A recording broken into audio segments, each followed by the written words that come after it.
বেগুন আলু দিয়ে মাছ রান্না করেছি, খেতে কিন্তু অনেক মজা। আর বেগুন কিন্তু যে কোনো সিজনে খেতে ভালো লাগে, গরম অথবা শীত দুই সিজনে কিন্তু বেগুনটা অনেক চলে আর খুবই ভালো লাগে বেগুনের তরকারি খেতে।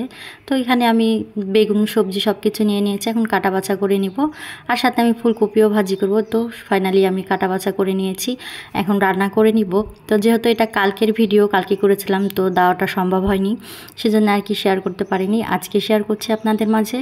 তো সব কিছু কাটা বাছা করে নিয়েছি, এখন কাঁচামরিচ আর পেঁয়াজটাও আমি বেটে নিব, যেহেতু কাঁচামরিচের তরকারি রান্না করব।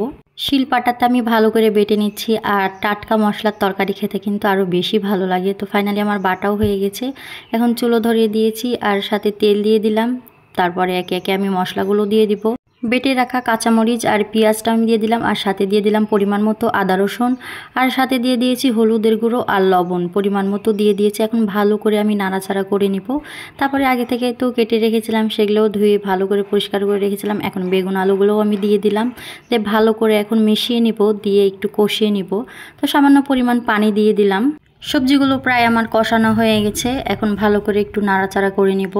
দেখতে পাচ্ছেন কি সুন্দর একদম কষানো হয়ে গেছে, আর কালারটাও সবুজ সবুজ, দেখতে কিন্তু ভালো লাগছে। এখন আমি যেহেতু কাঁচা মাছ দিয়ে রান্না করব, মাছটাকে আমি কিন্তু ভাজবো না। মাছটাও দিয়ে দিলাম, এখন মাছটা দিয়েও আমি ভালো করে একটু নাড়াচাড়া করে কষিয়ে নিব। এখানে আমি আর একটু পানি দিয়ে দিলাম, পানিটা দিয়ে ভালো করে কষিয়ে নিতে হবে, কারণ না হলে মাছের গন্ধ বের হতে পারে। তাই তো দেখতে পাচ্ছেন ফাইনালি কষানো হয়ে গেছে। এখন আমি উপর থেকে কাঁচামরিচ, ধনিয়া পাতা আর টমেটো দিয়ে দিব, এগুলো আমি আগে থেকে কেটে রেখেছিলাম।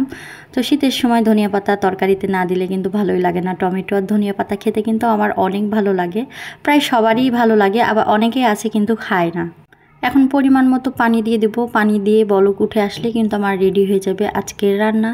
আমার ভিডিওটা যদি ভালো লেগে থাকে অবশ্যই লাইক কমেন্ট শেয়ার করবেন, ইউটিউবে সাবস্ক্রাইব করবেন, ফেসবুক পেজে ফলো দিয়ে পাশে থাকবেন।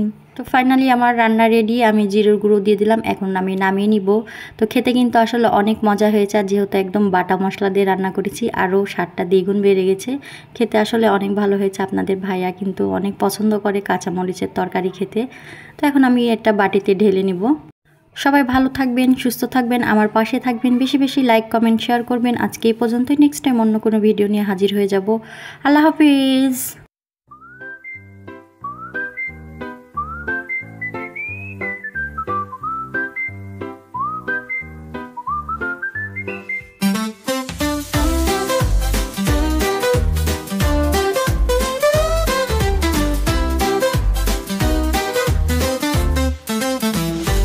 在猪肉的粉椒香味飘满了街道，简单的食材搭配却有着